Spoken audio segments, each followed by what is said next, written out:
Hello, Zimbabwe, and welcome to Live Talk. We're coming to you live from Studio 7 at the Voice of America in Washington, and I'm your host, Marvelous Mhlanganyahuye.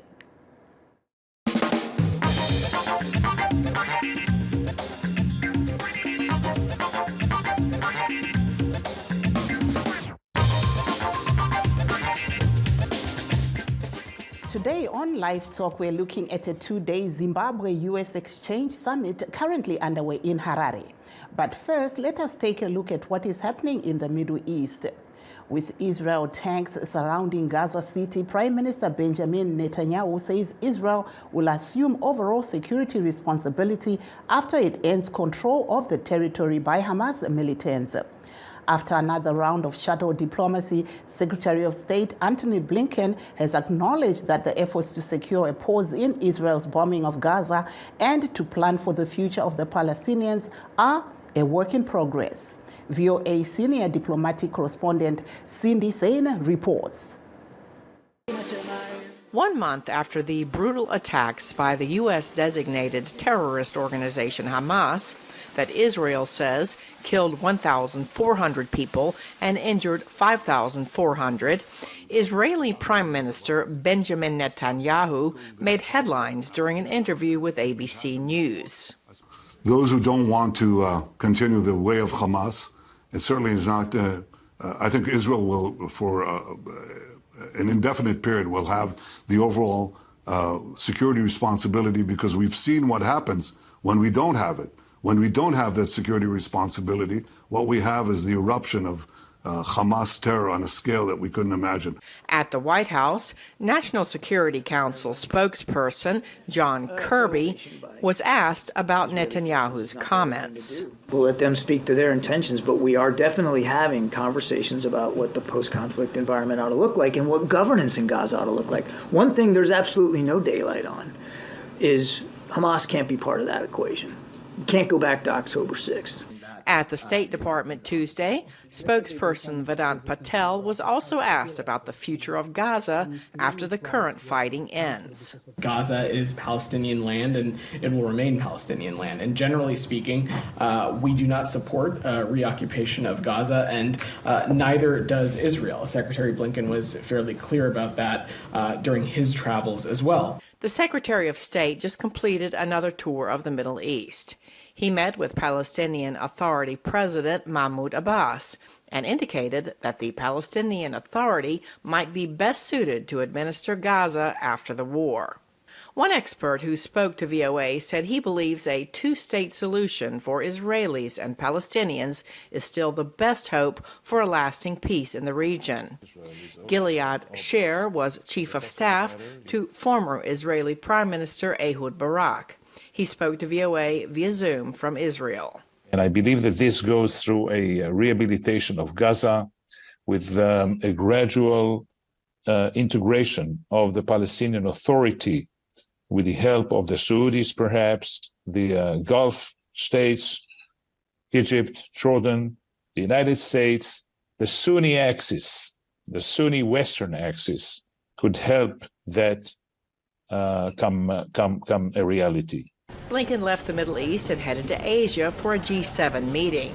But the Israel-Hamas war was still very much a top issue of discussion. Very much appreciate the words of support and sympathy in the wake of the horrific attack by Hamas that did result, as you noted, in American victims as well as American hostages. This is a very important moment as well for G7 to come together in the face of this crisis and to speak as we do with one clear voice. Protests of U.S. military support for Israel followed Blinken to Japan as international outrage grows over the mounting civilian death toll in Gaza. At least 10,328 people in Gaza have been killed and 25,900 have been wounded, the Hamas-run Gaza Health Ministry said Tuesday. Cindy Sain, VOA News. And now, back to our main topic. The United States Embassy Public Diplomacy Section in Harare is holding a two-day summit where alumni members are converging and sharing ideas on best practices in their various fields of work.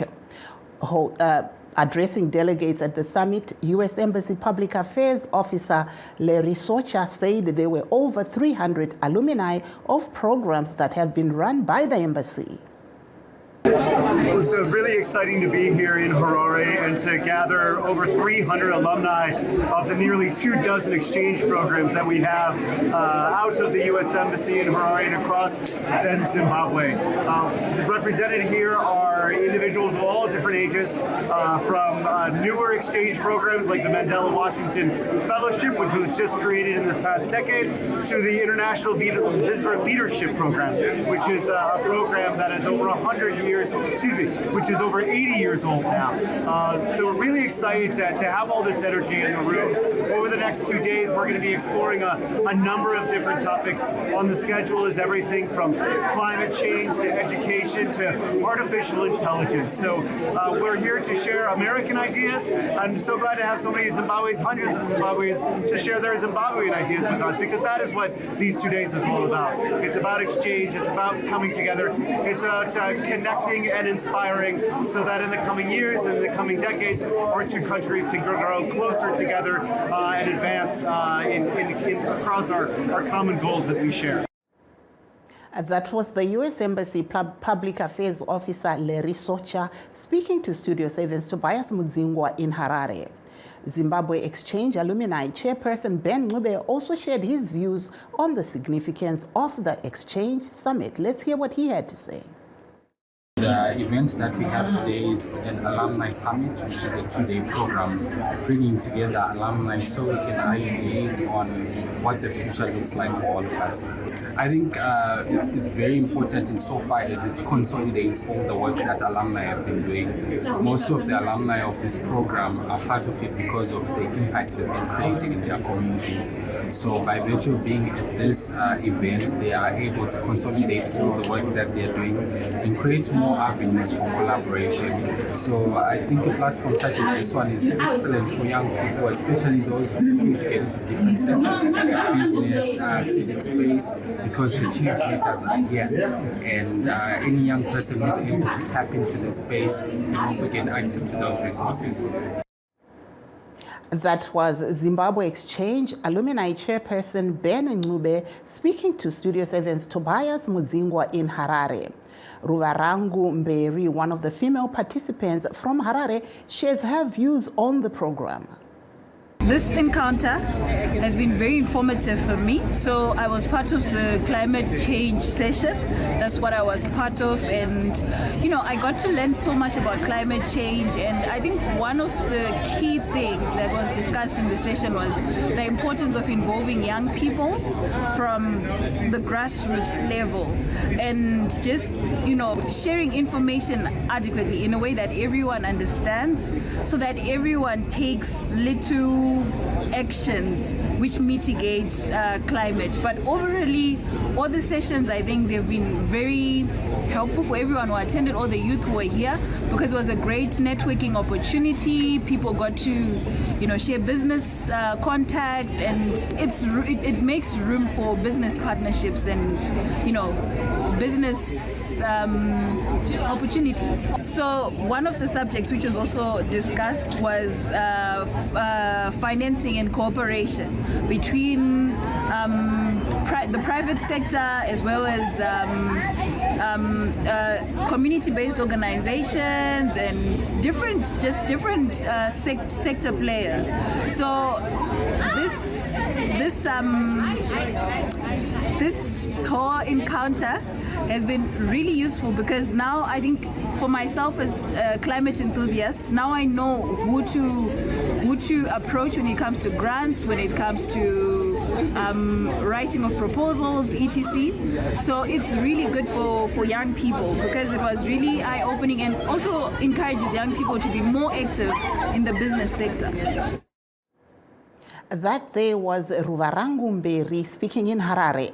Please stay tuned as we take a brief break. We'll be right back. In times of change, when the world seems uncertain and what we hear doesn't reflect what we see, we seek the truth. When we are told only part of the story, we lose trust. In moments of crisis, our dreams, hopes, and wishes for a better tomorrow depends on a free press. At Voice of America, we bring you the stories that people take risks to see. We connect the world and unite it with truth. At Voice of America, we show you the whole picture.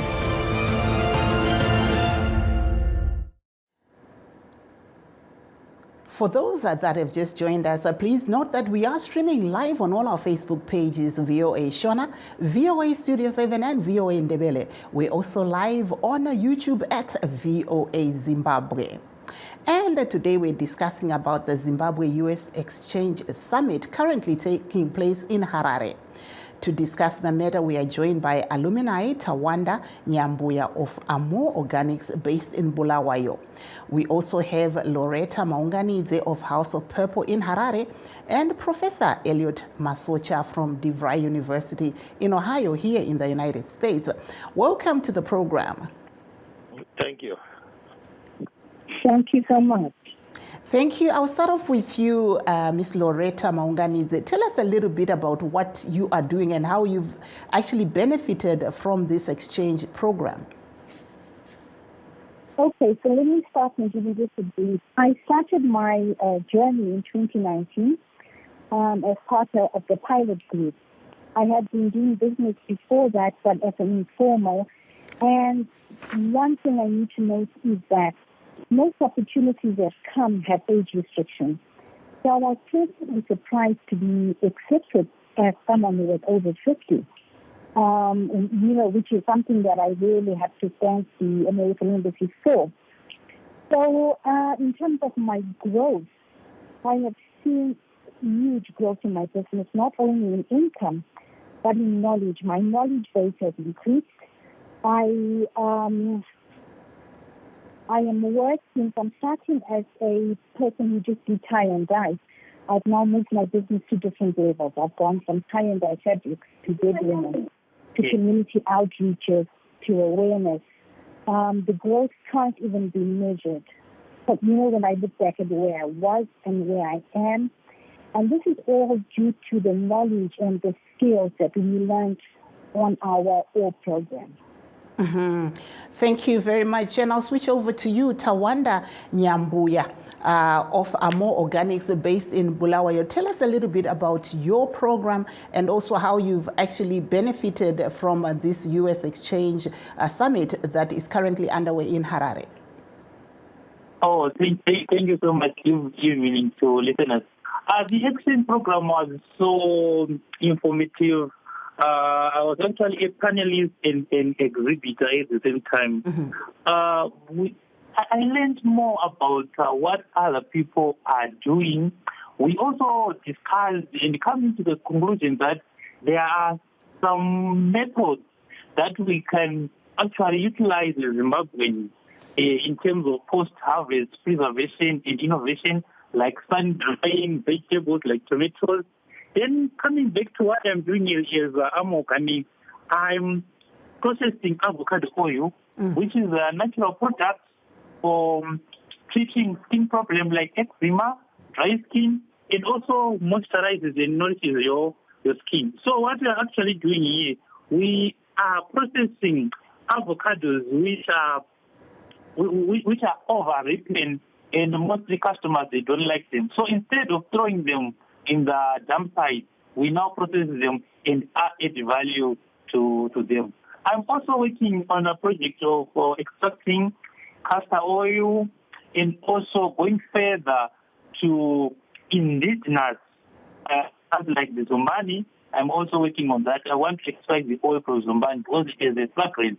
Just learning from what other people from other countries are doing. I think the programmers of this program was actually networked. I now have some contacts in Harare because I'm based in Bulawayo who are actually interested in my product. Some of them, they wanted me to provide them to their pharmacy. Some they want for retail. Mm-hmm. And how easy is it to get onto this exchange program? Because we have some viewers that are watching, some are listening. How can they get into such a program? This program is easy to get. It's on all over internet. On our, if you are part of the email subscribers, myself, I may have some. There are Mandela, Washington. There are quite a lot of initiatives. Even you can visit the U.S. Embassy. They can provide you with flyers and information on how you can join. So by joining, you sign up, you apply. When you qualify, you can get online programs or going to United States or South Africa for the exchange program. Thank you very much. I will now switch over to you, Professor Elliot Masocha. You are at a top university here in the United States. How important are programs like this where the U.S. is actually sharing ideas with Zimbabweans and some of them actually coming over here when they come on these programs? These are very, very important projects for a country like Zimbabwe that we know that unemployment is at least 80%. So it's a way of creating employment, and targeting the youth is the best because the youth are the ones who are the future of any country you can think of. And also it's a very good thing for the United States to do that because it's a way of spreading its good influence to the world that other people may not know. But what I want, I think the government, the U.S. Embassy to do is to find ways of making a follow-up because it is on record from research that small businesses will fail within the next 5 years. We don't want that. We don't wish that. We pray for growth for students who have gone through these programs, so that they are going to keep on creating employment and find the ways measure their progress. Because, at the end of the day, money is how you use it. You can get money today, but is that type of money going to get you to grow your business or not? I want these students to look at the type of products they are coming up with.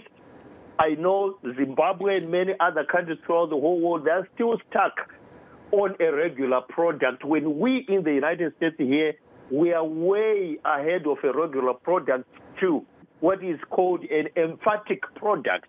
That's what I want to see these guys do. An emphatic product is a product that solves multiple problems when it is just one, like an iPhone. It solves a lot of programs. So in terms of growing your business and whatever you are doing, the avocados that I have had, what else can you do with an avocado is what I'll be looking at. And I applaud the United States government for what they are doing, because that's taxpayers' money, by the way, that is being used to help grow the Zimbabwean economy. One thing that always lacks in third world countries, especially Zimbabwe, is the idea of time management, okay? We waste time no matter how much knowledge we get from anywhere. When we go out to implement, that knowledge, we waste time. Everywhere where you see people lining up, whether it is in the bank, whether it is in supermarkets, we are moving our economy backwards because time is money. I want everybody listening to get that time is money. Do not waste your 24 hours. You got this knowledge that the majority of Zimbabweans don't have. Make sure you're going to wise up in using your 24 hours every day and have mile markers that what have I achieved, in the last 24 hours, in a week, in a month, in terms of growing your business. How many jobs did I create? Okay, because at the end of the day, education means nothing until you use it. Professor, you mentioned that, there are ways of maximizing on how you spend your days. Maybe can you give us just an example so that those that are listening and those that will listen to this, even if they're not on this program, they can also benefit? Exactly. There are ways of maximizing the way you use your 24 hours. Okay? So you have to know what you're going to do when you wake up instead of just being blank. What are you going to accomplish? Okay? And how much time are you going to sleep? Don't sleep in competition with a dead body. Okay? Because you have to know that when I wake up, I'm going to do this. When I wake up, and after that, I'm going to do this. So have a plan of action that you are going to be looking at. At the end of the day, you are going to review that. A lot of people waste time celebrating empty birthdays. What have you achieved? When you celebrate a birthday, age that everybody else can age. Your birthday should be your new year, and you stop celebrating the 1st of January because it's not your birthday. Hook up your goals for the year with your birthday, so that's going to motivate you to give meaning to your birthday rather than just having all those parties. And when we say that, oh, you are old, you get angry. But that's what you are celebrating. You're not celebrating any other achievement at all. Thank you there, Professor. Let me turn over to Loretta Maunganidze. You spoke about age, something, that really caught my eye. You said that you felt that you were over 50 and maybe you wouldn't make it to this program. Tell us a little bit about just getting in, and also to other women who are above a certain age who also want to maximize on some of these programs. What can they do? What did you learn that could benefit a woman listening out there? Well, yeah, thank you so much. What I learned is age doesn't restrict you. If you are prepared to do what Professor is saying, that is to count your hours and make your hours count. Sometimes we live, and there's something I said today to one of the other people that was at our summit, and I said that let us decide what is important. And instead of running up to 10 different things and setting ourselves 10 ways, let us focus. So if we find it an opportunity, grab the opportunity. Whatever people are saying that you're too old and that, you can't do it, I think we forget that, and we must just focus that, this is an opportunity given to me. Let me make the most of it. Because no one is going to do it for you. I think knowledge is something that we need to run after, no matter what our age is. We are never too old to learn, and we are never too old to be offered an opportunity that's going to change our life. So for women listening, I want you to know that go for it. There is nothing holding you back. Age definitely doesn't hold you back. Put it in your mind that I'm going to take this and I'm going to make the best of it. Mm-hmm. Thank you. They'll come back to you, Mr. Tawanda Nyambuya. You heard what Professor Masocha was saying about maximizing time. Can you just take us through? I know this is a 2-day summit. What does tomorrow hold? Sorry, can you come again? What does tomorrow cover in this summit? Okay. So tomorrow we are continuing exhibiting, those who are exhibiting, and there are also sessions which are coming up tomorrow. And there will be a lot of networking. We are sharing ideas. For me, I will preempt more what I do, what I have learned in terms of utilizing the natural resources, value adding. We actually discovered that we are so blessed in Zimbabwe. Our natural products, our crops that we grow, besides having that nourishment benefit, they actually contain some pharmaceutical properties.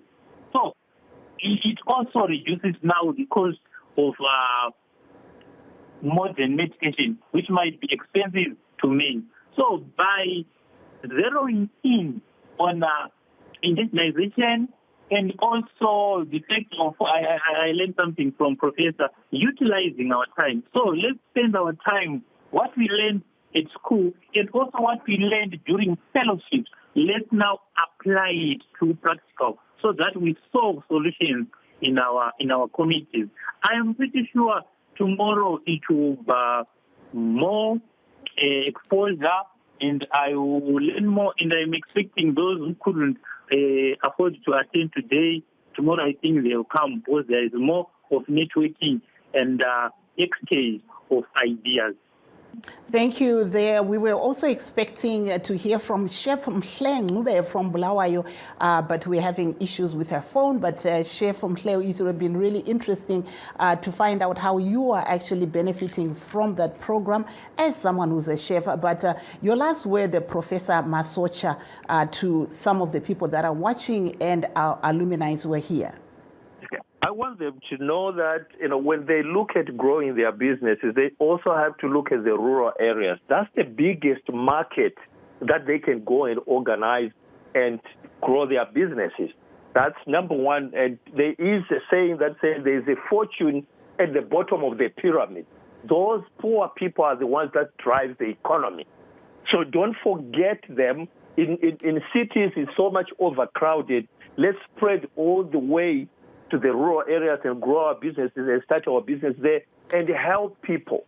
As you help people, you are also cultivating, growing your prayer best, because you can't do it alone. You need support. Okay? You need support. So that's what I can just say. Get known. Make sure you are going to spend less to produce more. That's what business is all about. And make sure you always improve your products. You have so many fruits, as they've been just mentioned here. Here in the United States of America, mangoes, for example, they are frozen and sold maybe a year later. And, apples are used, cut into small pieces, sliced into small pieces, and then sold as chips. So, but we throw away all that. We are sitting on top of wealth in Zimbabwe. We only need to think critically, innovate, and then grow from that. The market is already there. Thank you so much there, Professor Masocha, for having been on our program. And I'll come to you, Madam Maunganidze, your last word. Thank you. So what I'd like to say is don't stick to what you've started with. If you start and you see it's not working, be quick to change. Sometimes we start a business, we haven't thought it through properly, and we run and waste time on it. So let's look at it, let's plan, and let's evaluate. What have we done? As Professor said, how have we spent our day? If we wake up in the morning with a plan for the day, then we won't waste time. And I think also it's now about move from, if you're a person and your business is about selling a product, move from selling to training. Empower the next generation, so that the knowledge that you have is imparted to someone else. That is especially what I feel about women, is that the skills we have, the skills that we've been taught and have been handed down to us, it's time for us to stand and say to the next woman, let me empower you, let me teach you, so that what has helped me will help you. Thank you so much, Mr. Nyambuya. Tawanda, your last word as we wrap up. Okay, thank you. I say to all people who have been joined the fellowship, please feel free to ask for information. You join, you learn more in these fellowships. And also to young entrepreneurs, I'm saying let's keep pushing.